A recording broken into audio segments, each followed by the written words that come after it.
नमस्कार। 5 का prime time में आप सभी का बहुत स्वागत है और मैं हूं आपके साथ अमनदीप।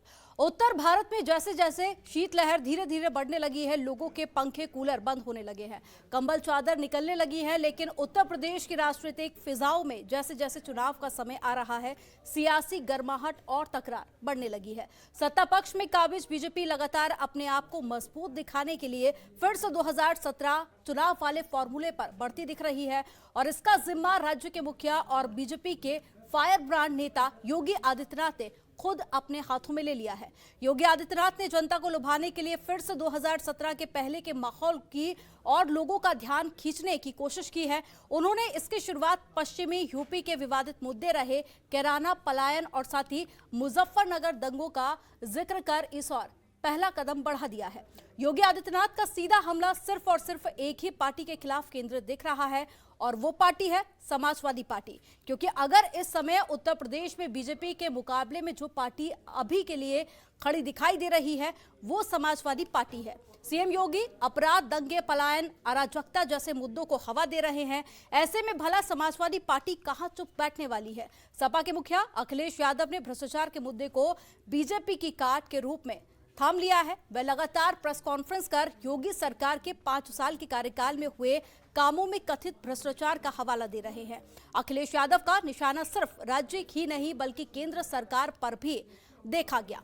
उनका कहना है कि बीजेपी की ट्रिपल इंजन की सरकार ने प्रदेश की व्यवस्था को ध्वस्त कर दिया है और हर तरफ भ्रष्टाचार ही भ्रष्टाचार है। इसलिए 2022 में बदलाव होकर रहेगा। यानी कि साफ है, प्रदेश की दोनों सबसे बड़ी पार्टियों के मुद्दे और एजेंडे सेट हैं और लगता है कि जैसे जैसे ठंड बढ़ेगी ये दोनों मुद्दे और उभर कर जनता को अपनी ओर खींचने की कोशिश करेंगे।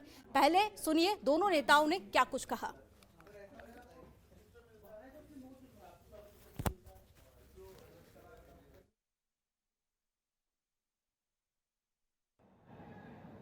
पिछली सरकारें आतंकवादियों का मुकदमा वापस लेती थी, दंगाइयों को मुख्यमंत्री आवास पर बुला करके सम्मानित किया जाता था।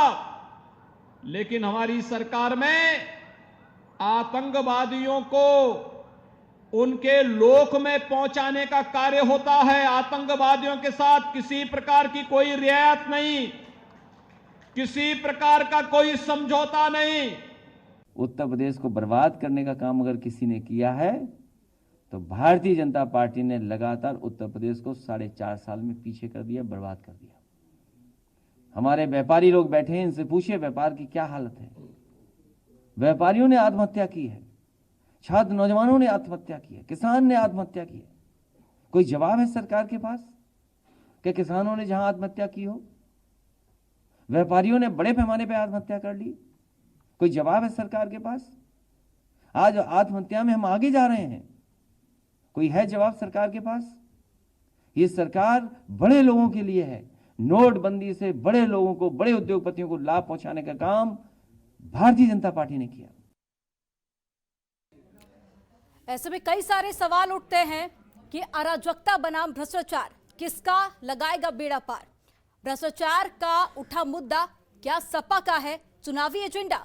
दंगों पर राजनीति क्या यही है बीजेपी की रणनीति? 2022 की लड़ाई व्यवस्था बनाम अपराध पर क्यों आई? ये कई सारे सवाल हैं जो कि अब उठ रहे हैं।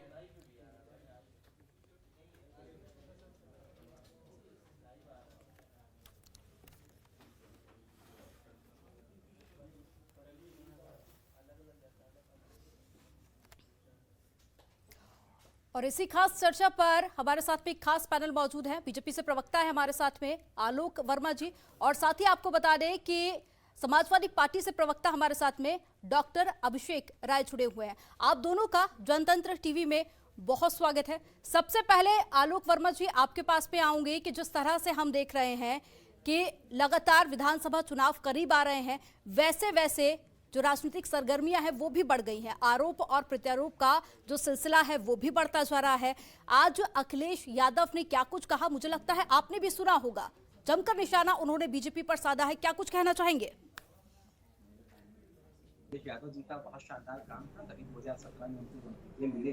वो तो पूरी दुनिया में गा रहे थे काम होता है, और उत्तर प्रदेश की जनता अच्छी तरीके से जान रही थी कि किस तरीके से अखिलेश यादव जी के शासनकाल में दाम बोल रहा था, किस तरीके से मुजफ्फरनगर दंगा हुआ था, किस तरीके से लाखों लाख लोग बेघर हुए थे, किस तरीके से हजारों लोगों की मौत हुई थी, किस तरीके से मथुरा में जवाहर बाग कांड हुआ था, 32 लोगों की मौत हुई थी और उसके पीछे कौन सा इटावा फैमिली का कौन से दो चेहरे थे, सब अच्छी तरीके से जानते हैं। किस तरीके से समाजवादी पार्टी के शासनकाल में कभी मऊ दंगा होता था, कभी जो है किसी और इलाके में दंगा होता था, कभी बदायूं में होता था, कभी कानपुर में होता था।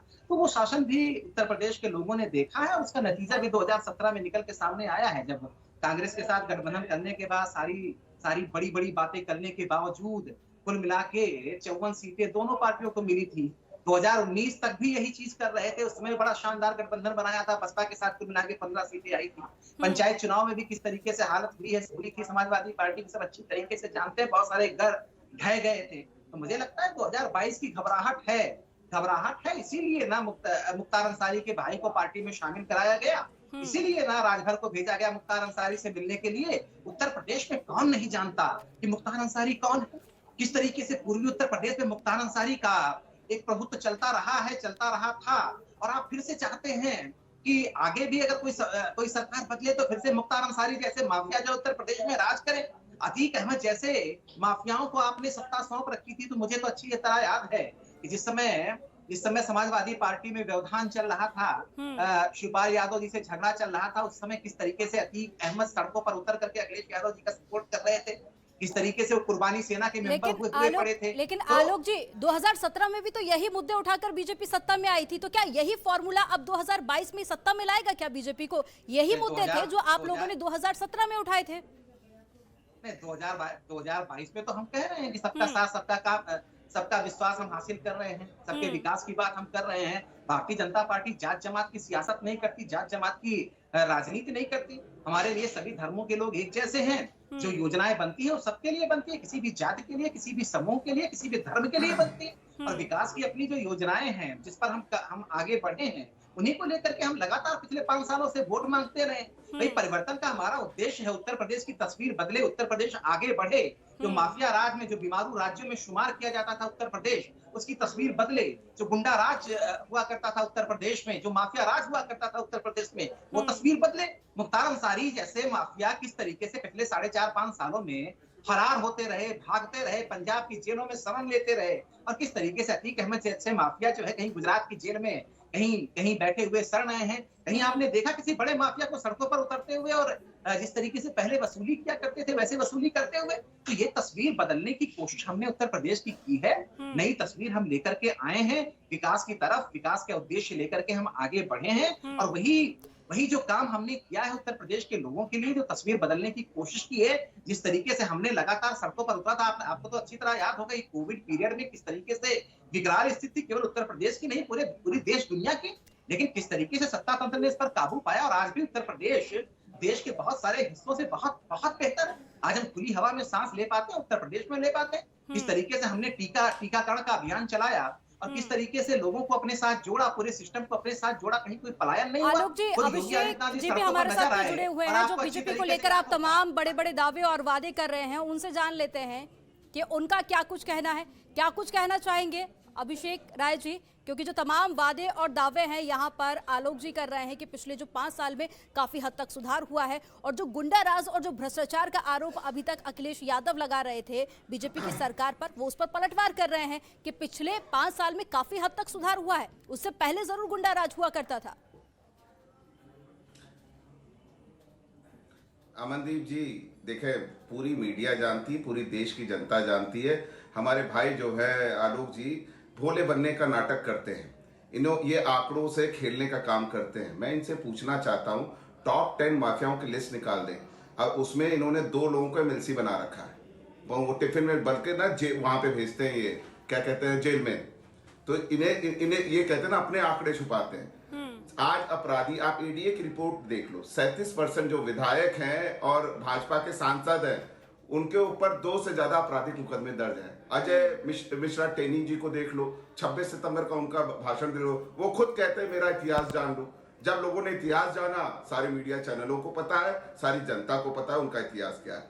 रही बात, अभी ये पंचायत चुनाव की बात कर रहे थे, जहां बैलेट से चुनाव हुआ वहां समाजवादी पार्टी नंबर 1 हुई। आलोक भाई प्लीज जाके अपने डाटा करेक्ट कर लो, मीडिया से ले लो अगर आपके पास डाटा नहीं है तो। अभी ये माननीय मुख्यमंत्री जी जो ये कहते रहते हैं कि आतंकवादियों से मुकदमे वापस ले लिए, मैं ये पूछना चाहता हूं, आतंकवादियों से मुकदमा वापस लेने का अधिकार किसके पास है? स्टेट के पास है कि केंद्र के पास है? सबसे पहला सवाल। दूसरा सवाल मैं ये पूछना चाहता हूं कि माननीय मुख्यमंत्री जी के ऊपर खुद, देश के ऐसे इकलौते मुख्यमंत्री है जिनके ऊपर खुद दंगा का आरोप था, उन्होंने आके वापस ले लिया। उसके ऊपर सुप्रीम कोर्ट ने तल्ख टिप्पणी करी। मुजफ्फरनगर दंगों के कांड के जो अपराधी थे उन पे इन्होंने मुकदमा वापस हुआ, उस पे इन्होंने तल्ख टिप्पणी करी सुप्रीम कोर्ट ने। लखीमपुर का घटना में सुप्रीम कोर्ट ने स्वसंज्ञान लेते हुए अभिषेक, जिस लिस्ट का आप यहाँ पर जिक्र कर रहे हैं, वो जब लिस्ट सामने आई थी तो उसमें तो समाजवादी पार्टी के नेताओं का भी नाम शामिल था, ये भी आपको जानकारी होगी। इस पर भी मैं आगे आपसे जवाब लूंगी, लेकिन यहाँ पर रुकेंगे एक छोटे से ब्रेक के लिए। चर्चा आगे भी जारी रहेगी, फौरन लौटेंगे।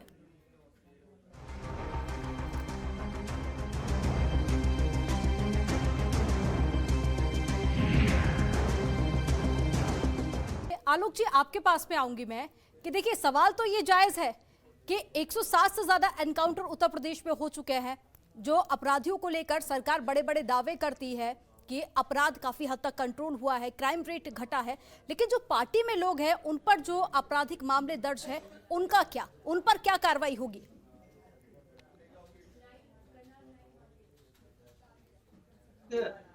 हकीकत में जो अपराध में संलिप्त होते हैं, माफिया राज में संलिप्त होते हैं, किसी न किसी माफिया के अंडर में रह करके काम करते हैं।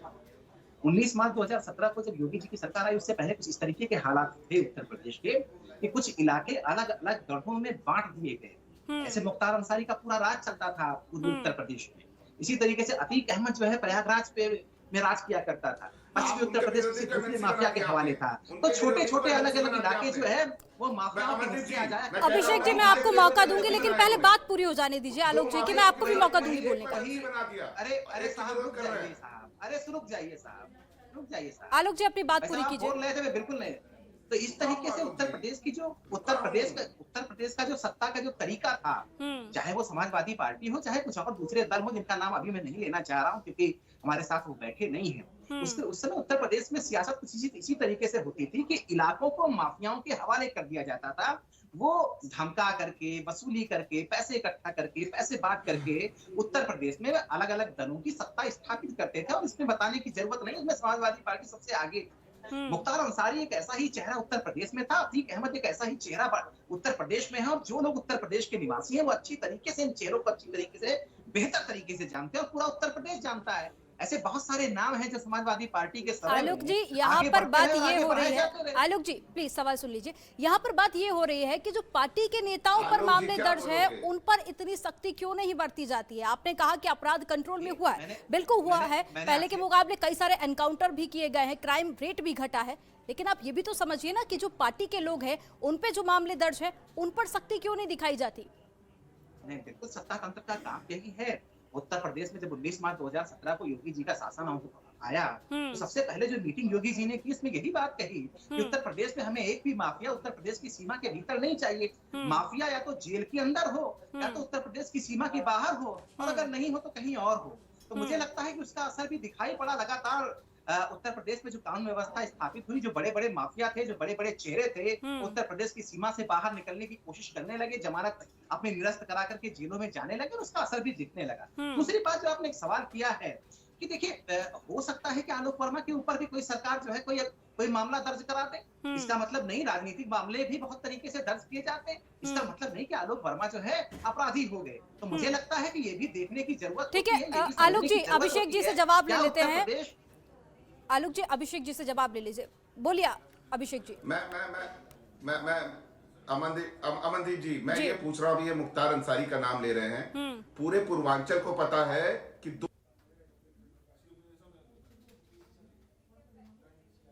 अभिषेक जी, आपकी आवाज हम तक नहीं पहुंच पा रही है, मैं चाहूंगी एक बार आप चेक कर ले क्या किसी तरह की कोई टेक्निकल दिक्कत है।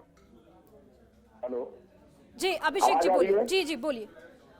जी, मैं ये कह रहा था, पूरे पूर्वांचल को पता है कि मुख्तार अंसारी वर्सेस किसकी अदावत थी। एक को उन्होंने एमएलसी बना के बिठा रखा है और वहाँ टिफिन भेजते हैं। और सबसे बड़ी बात है, संविधान ने सभी को समान नागरिक मानती है, सबको सब बराबर अधिकार दे रखा है। योगी जी को चश्मे में सिर्फ एक जात विशेष को दिखाई देता, ना ब्राह्मण दिखाई देता, ना दलित दिखाई देता, और हर मुसलमान आतंकवादी दिखाई देता। इस कांड में एसआईटी भर्ती हो, उस पर एसआईटी में कितने लोगों को दोषी कहा गया, और भाजपा के प्रवक्ता बताएं कितने लोग आज जेल गए, वो भाजपा के प्रवक्ता बताए। खुशी दुबे का क्या प्रवक्ता, भाजपा के प्रवक्ता बताएं। मैं इनसे सवाल पूछ रहा हूँ, डायरेक्ट सवाल है, डायरेक्ट जवाब चाहिए आलोक जी से। आलोक जी जवाब दीजिए। डॉक्टर साहब को मुख्तार अंसारी देवता नजर आ सकते हैं, आने चाहिए उनको। समाजवादी पार्टी का उनके ऊपर बरदस्त रहा है, बहुत सारे बरदस्त रहा है, लेकिन उत्तर प्रदेश की जनता को एक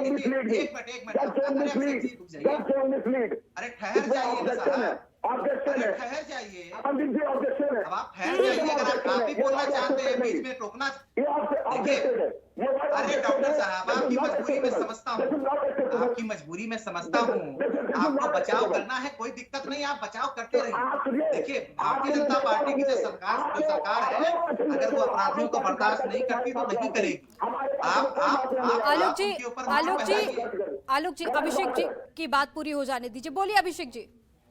मैं सीधे से, मैं इस बात पे ऑब्जेक्शन है, हमने डेटा कहा, डेटा सब किसको कहा जाता है हिंदू धर्म में पता है? Alok ji please mind your language, please, you are an educated person, don't talk like this on a national channel, please. मैं आपसे रिक्वेस्ट करता हूँ, इतना महिमा मंडल मत करिए, सत्ता की लालच में इतना महिमा मंडल मत करिए, please, this is the request to you. मंडल मत करिए please, this is the request to you. मैं आपसे रिक्वेस्ट कर रहा हूं आलोक भाई, this is wrong, absolutely wrong. इतना महिमा मंडल मत करिए, आपके पास जवाब नहीं, सीधे जवाब नहीं दे पा रहे हैं। आप बताइए ना क्यों एमएलसी बना दिया, क्यों एमएलसी बना दिया, कितने मुकदमे उनके ऊपर। मैं नाम नहीं लेना चाहता, जौनपुर के बाहुबली का नाम नहीं लेना चाहता। आप बताएं क्या किया आपने उनके साथ, आज तक क्या हुआ? जाति विशेष को आप वो कहते हो, सिर्फ मुसलमानों को आतंकवादी कहोगे? आपको एक चश्मा अभिषेक जी, हिंदू मुसलमान की राजनीति मत कीजिए। अभिषेक जी फिर आप उसी मुद्दे पर वापस मत जाइए, हिंदू मुसलमान की राजनीति मत कीजिए। देखिए यहाँ पर जो मुद्दा है वो दूसरा है, उसको आप समझिए, उस पर अपनी बात रखिए। और आप जिस तरह से जो आरोप है बीजेपी पर लगा रहे हैं, देखिए इस बार आरोप प्रत्यारोप से काम नहीं चलेगा ना।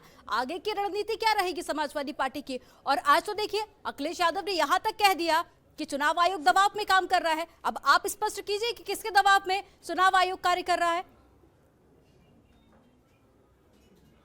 आप मुझे एक चीज बताएं, मैं मनदीप जी आपसे पूछना चाहता हूं कि 2017 में सबको लिस्ट मिल जाती थी, 2019 में लिस्ट मिल जाती थी, आज चुनाव आयोग फाइनल प्रकाशन से पहले क्यों नहीं लिस्ट जारी कर रहा है? उन्होंने 21,56,000 की नए उनकी लिस्ट डाली, 16,50,000 के 25,000 के करीब जो मतदाता सूची से गायब हो गए, वो लिस्ट क्यों नहीं प्रकाशित हो रही? ये किस तरह का खेल है? चुनाव अगर निष्पक्ष है, हमने नोटिस भेजा है, किसके दबाव पे चुनाव आयोग कार्य कर रहा है? अभिषेक जी ये बताइए, देखिए सवाल तो आप लोग खड़े कर रहे हैं, लेकिन ये भी तो साफ कीजिए ना कि आखिर किसका दबाव आप बता रहे हैं जिसके दबाव पे चुनाव आयोग कार्य कर रहा है? आप बताएं, जो सरकार में है सत्ता का ही दबाव होता है, ईडी का डर दिखाया जाता है, कितने डर दिखाए जाते हैं, हम ये काम नहीं करते। तो आप सीधे तौर पर चुनाव आयोग की निष्पक्षता पर सवाल खड़े कर रहे हैं। अभिषेक जी सीधे तौर पर आप तो चुनाव आयोग की निष्पक्षता पर ही सवाल खड़े कर रहे हैं, तो क्या फिर आपको चुनाव आयोग पर ही भरोसा नहीं है? हमने ज्ञापन दिया, हमने ज्ञापन दिया है, हमें चुनाव की लिस्ट मिलनी चाहिए। डॉक्टर साहब आप सुन लीजिए, डॉक्टर साहब जिन्नावादी, डॉक्टर साहब जिन्नावादी पार्टी के मेंबर हैं। प्लीज लेट मी, डॉक्टर साहब जिन्नावादी पार्टी के मेंबर हैं। कंप्लीट, आप ऐसे नहीं बोलोगे, ऐसे बोलते रहोगे। आलोक ji please let me complete. आप तो पढ़े लिखे हो, इस तरह से डिबेट नहीं होती, आपको भी पता है। प्लीज अब आप अपने कब से पढ़ाई लिखाई का तो वो करो, आप समझदार प्रवक्ता हो, प्रबुद्ध प्रवक्ता हो, सुनो तो। इस तरीके से बात डॉक्टर थोड़ी होती है साहब, डिबेट। अब मैं क्या सुनूं? मैं क्या अमनदीप सुनूं? जी, आपके हमारी पास कौन सी पार्टी- बात है जो आप कहना चाहते हैं? अमनदीप कौन जी, सी बात है जो आप कहना चाहते हैं जिसको मुझे सुनना अरे चाहिए? सुन लीजिए, क्या सुनना चाहिए? जिन्नावादी पार्टी से मुझे क्या सुनना चाहिए? किस बात पे मुझे तो आरोप और प्रत्यारोप का दौर तो चलता रहेगा। दोनों ही पार्टियां एक दूसरे पर आरोप और प्रत्यारोप लगा रही हैं। हमारे साथ में दो मेहमान जुड़े हुए थे, आलोक वर्मा और अभिषेक राय। आप दोनों का हमारे साथ में जुड़ने के लिए बहुत शुक्रिया। तो अब ये देखना काफी ज्यादा दिलचस्प और अहम होगा कि कौन सी पार्टी 2022 में विजय प्राप्त करती है। और आरोप और प्रत्यारोप का दौर जिस तरह से हम देख रहे हैं कि दोनों ही पार्टियों की तरफ से लगाया जा रहा है, और सीधे तौर पर कहें तो अब ये मुकाबला बीजेपी और समाजवादी पार्टी के बीच में रह गया है। आगे क्या कुछ खास होगा वो भी आपको बताएंगे, पर फिलहाल इस डिबेट में इतना ही। आप देखते रहिए जनतंत्र टीवी।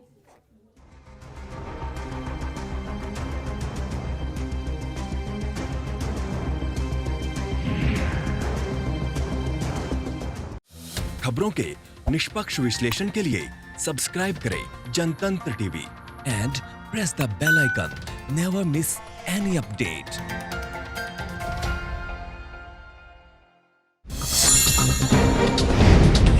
डाउनलोड कीजिए जनतंत्र टीवी ऐप को, जो कि अवेलेबल है गूगल प्ले और ऐप स्टोर पर। अधिक जानकारी के लिए अभी डाउनलोड करें।